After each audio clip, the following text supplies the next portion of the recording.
Welcome back to the High C Area Report. Today we're going to have a little discussion about St. Teresa's Bread and Broth, which is a nonprofit in town that feeds the needy with a hot meal on Mondays and also provides other food as it's available, such as muffins or bread or coffee or canned goods every Monday at 3 o'clock in the afternoon at St. Teresa's. But they've started a new program called St. Teresa's for Kids. St. Teresa's Bread and Broth for Kids. And with me today is Diane Weidinger. She's the director of Bread and Broth, and we're going to talk about the new program. Thanks for coming in. Thanks. So, what's the new program? Well, it's a program that actually started 2 years ago. And it was called Page and Sage. Paula Peterson put it together. And it's basically feeding the kids that have been identified by the South Lake Tahoe Unified School District as receiving either free food or reduced meals during the school, during the school week. Well, this program supplies 7 meals for the weekend.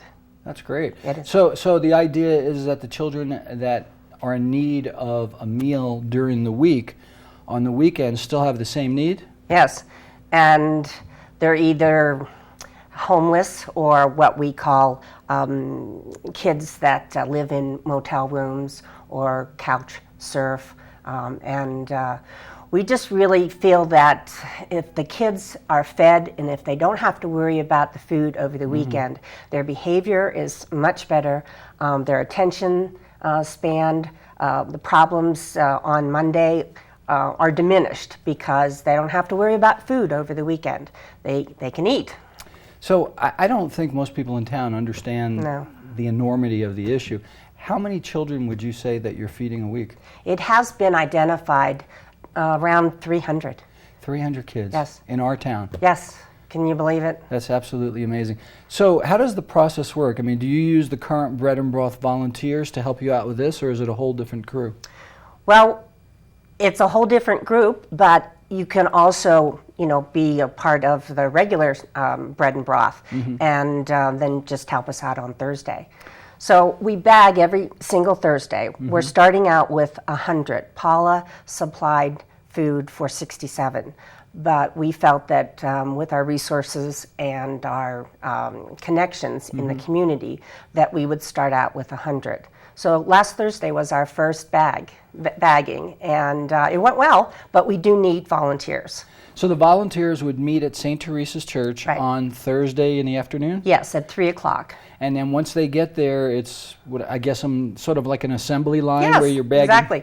And then from there, when the bags are put together, and I'm guessing they're pretty big if you're talking about 7 meals. Oh, yeah, they're pretty big. Yeah. And then how does the food then get from there out to the children? Well, last Friday, Paula did take it out herself, like she has been the last 2 years.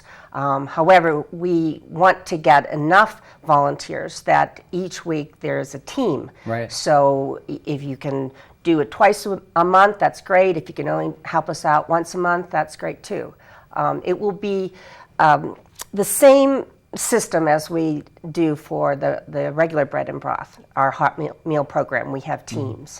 So what you have is a bunch of volunteers that are bagging the food together, and then they're getting to the individual schools where the children go, and then they're distributed at the school system. Right. When we come back, we're going to talk a little bit about how you can be part of this, how you can help with donations, and how you can help spread the word. So stay with us. We'll be right here.